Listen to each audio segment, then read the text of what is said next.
Bricklog free. I'm going to start this bricklog by going through things from the two previous bricklogs, starting with the mysterious white powder from bricklog 1. For some reason, when I was recording bricklog 1, it never occurred to me to just Google what the white stuff on my brick was, and Google says it is efflorescence, which is a mineral salt deposit that can accumulate on the surface of bricks and concrete. There are 3 types of efflorescence: salt efflorescence, lime efflorescence, and gypsum efflorescence. On top of this, Wikipedia says calthemite can be mistaken for efflorescence, which means the stuff on the brick could also be calthemite. Calthemite is carbonate accumulations which result from the weathering of artificial calcareous materials.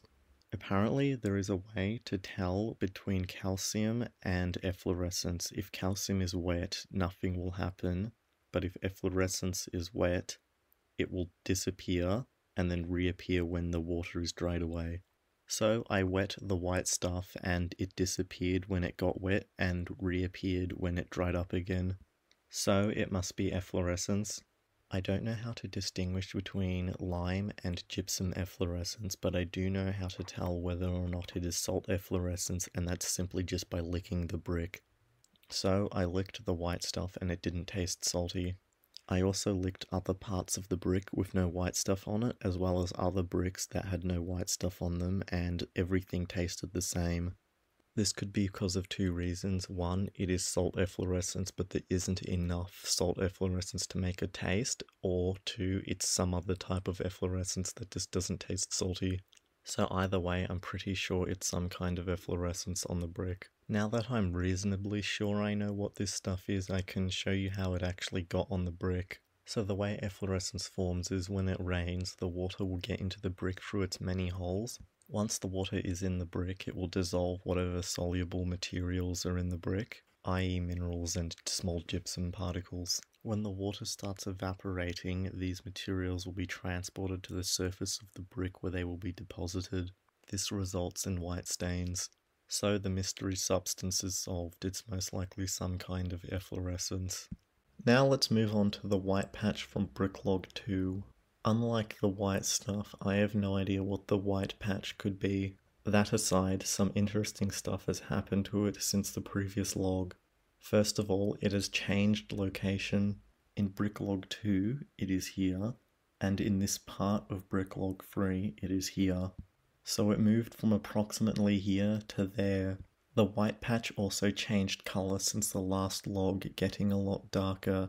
Here is a side-by-side comparison of it in bricklog 2 and in bricklog 3. Initially, because of the colour change, I thought this object was a different thing to the white patch from bricklog 2, but now I think they are the same object because their shape looks pretty similar. I also decided to flip the white patch over. Other than some black things stuck to it, both sides are pretty similar.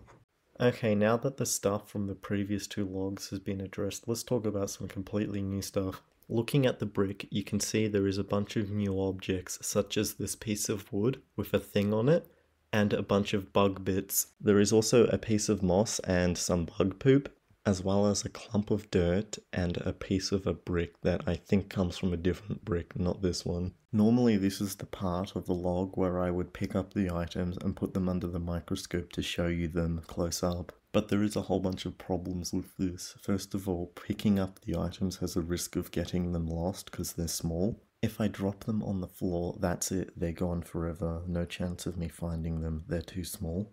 This is exactly what happened in corner log 1 when I lost one of the dead flies as well as some dust. On top of this, some objects are fragile and moving them will break them. So since I want to put the objects under the microscope and picking the objects up are undesirable, this is where the brick's portability comes in. I can just put the brick under the microscope. This way I can still look at them without picking up fragile objects and breaking them, and without losing stuff. Although putting the brick under the microscope did produce very interesting results, it was still ultimately in vain for reasons you'll find out later in this log. On a more optimistic note, I finally have an excuse to pick up the brick. I've always been wanting to see what's underneath it ever since my friend suggested to do this, and well, now I have an excuse, so here's what's underneath it. So I've decided to check what's under the brick, and I'm going to pick it up and move it. So let's see what's under the brick. This is like first time reaction to what's under the brick, so let's see what there is. A bunch of slugs. I don't know what bug that is, and a millipede or a centipede thing with lots of legs. There's a smaller one there, another slug. What else do we have? A bunch of smaller bugs on top of the slug, and whatever that thing is. It's something, I don't know exactly, but like there's lots of stuff under here. Like these slugs have smaller white things that are moving around on them. Maybe some kind of parasite, I don't know. There's something that died and left its skeleton, or outer bits, or whatever bugs have instead of skeletons. There's quite a lot here to unpack. As you can see here, like the moss has like formed a border, because that was where the brick is, and that was where it, you know, here is where the brick isn't, and here is where it was, and like it made a moss border, which is cool. Like you can see an impression of where the brick was, which is really interesting. So let's grab it out here. Let's see what's underneath the brick from here. I don't want to flip it over, but I do want to see what's on the bottom. So let's look up here. Not sure if you can see it that well. Let me just get into focus. I've got a snail here. Look, the wood fell off. Let me just put it down. I'm going to look at the bottom of it. Got on a light now, we can see under the brick a bit better. Let's see what there is. Yep, there's the snail. You can see it a bit better now. There's a whole bunch of dirt. Some silk stuff. Here, as you can see, a bunch of white stuff, whatever that is, mold probably. Ah, spider.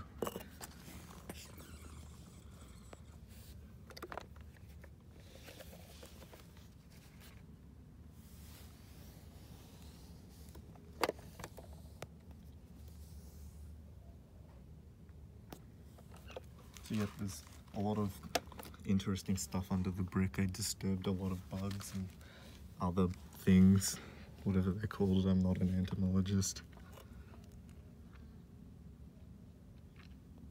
Pretty cool. Now that the brick is under the microscope, let's start going through the items on the brick. I would have shown you the white patch under the microscope, but unfortunately the wind blew it away. This is because the place the brick was in before, northeast in backyard garage door corner, is sheltered from the wind, and when it was taken out, the wind blew the object away. Now let's talk about an object I can actually show you under the microscope. Let's start with this spider exoskeleton. Initially I thought it was a dead spider, but that isn't the case, so let's look at it more closely. First of all, in this image of a molted spider exoskeleton, you can see the top of it came off like a lid. You can also see the legs look like they've been hollowed out, being transparent. And I'm guessing molting is a similar process across species. And looking through the microscope, you can see this part, which kind of looks like a hole, suggesting the spider's top came off like in the other image. Also, you can see here that the legs are hollow, and also in some parts they appear transparent like in the other image. So unless it was hollowed out by something else, it is most likely a molted exoskeleton and not a dead spider. Now let's move on to other bug bits, such as the back end of an earwig. The interesting thing about it is, even though I only have the back end, I can still tell what sex it is.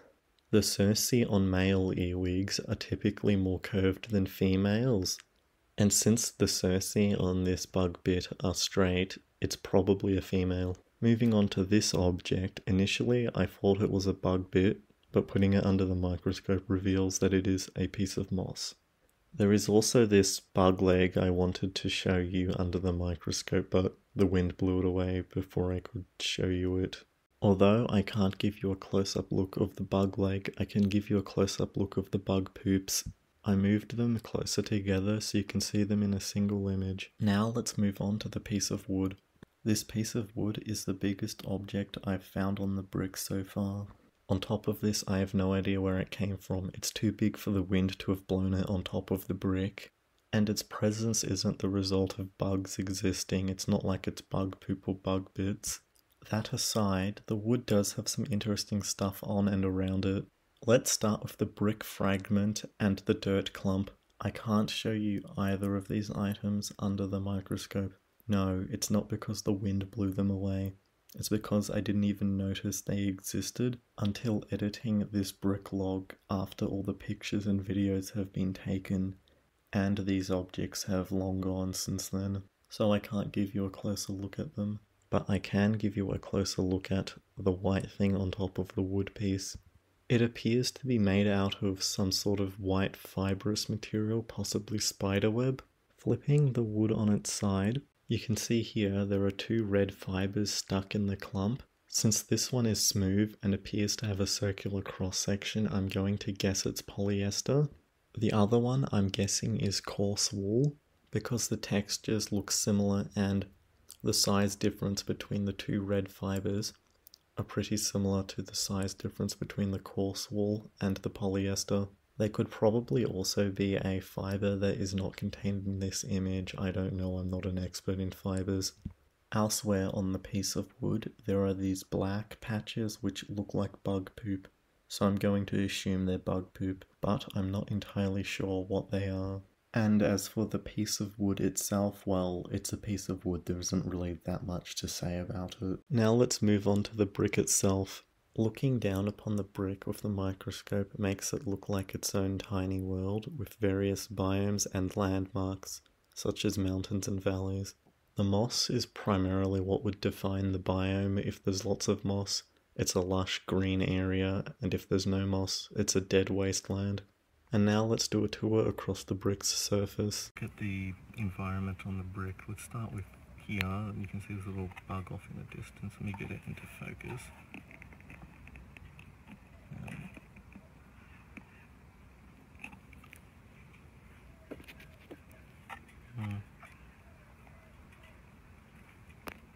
Okay, it seems to have left the area. Moving on through this barren spot with the white stuff on it, we come to a moss patch, past the brown patches. See here, this stuff, it's kind of hard to see, but the shiny stuff, that's like snail mucus. Move along into here, the mossy area. There's quite a lot to see, I guess. Just kind of shows how interesting the brick is. Elsewhere on the brick, next to a clump of dirt, we have here a springtail. I know what this bug is because of help from Reddit. To confirm this, I googled springtail, and the bugs in this image look the same as the bug, so I'm assuming it's a springtail. Over here we have what appears to be a moving clump of dirt, but it is not alive. The thing inside it is. And that thing inside is a case bearer, also identified by Reddit, which is a moth larvae that encases itself in, well, a case. To confirm, I googled case bearer and they look pretty similar to it, so I'm going to guess it's a case bearer, but I'm not entirely sure since there are other larvae that do this and will look a bit similar, so I can't be 100% sure. To get a better look at the larvae itself, I tried to flip it over with my tweezers, and it stopped coming out of its case. Either I've scared it and it's hiding, or I've killed it. I put it under this tiny jar, so if it was okay, it wouldn't wander away while I wasn't watching. So I decided to check up on it, and I couldn't really see through the glass distorting the light, so I picked up the tiny jar and the wind blew it away. So I hope it's okay, because I'll never actually be able to find out now. But who am I kidding? It's dead. Hoping that it's just hiding is wishful thinking. which makes me feel bad because I failed one of the things I set out to do, which was not to damage anything, and I killed something which counts as damaging. On top of this, I set out to not lose any objects, and I lost objects. Not damaging and not losing things was the major reasons for moving the brick under the microscope, and doing that still resulted in failure. But as some old wise person said, failure is the best teacher, so I always have the next logs to improve in. Now I'm going to flip the brick over to show you the other side.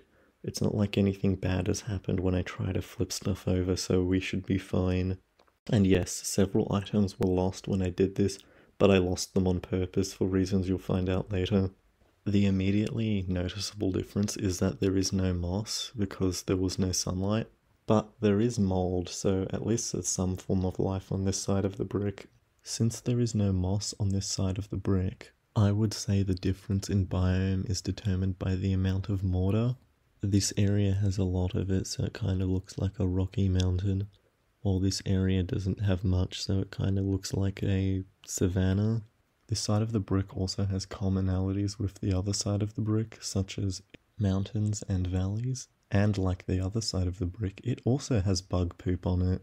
The bug poop looks pretty different to the bug poop on the other side of the brick, so I'm gonna guess they were made by different species. Before I return the brick to the corner, here is a view of it from all sides.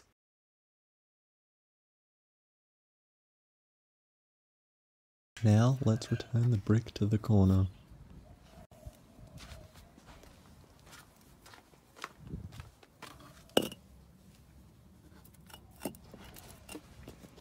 In case you haven't noticed, I'm returning the brick to the corner upside down. This is why I didn't bother to keep the remaining items, since I am doing an experiment. By flipping the brick upside down, I am essentially resetting its ecosystem. Since all the bugs that were on the top of the brick will move somewhere else, and the moss will now die, and the new moss will grow on the other side of the brick. So now I can document the brick ecosystem re-establishing itself. On top of that, this side of the brick has an indentation, as opposed to the other side which is flat. The indentation has the potential to accumulate rainwater and various bits of debris, which has the potential to make things interesting. I also did decide to keep the spider exoskeleton and the piece of wood, so I put them on this side of the brick. That X is to make sure I don't confuse this brick with other ones. Here is a side-by-side comparison of the brick at the start of this log and the brick at the end of this log. And with that, I conclude brick log 3.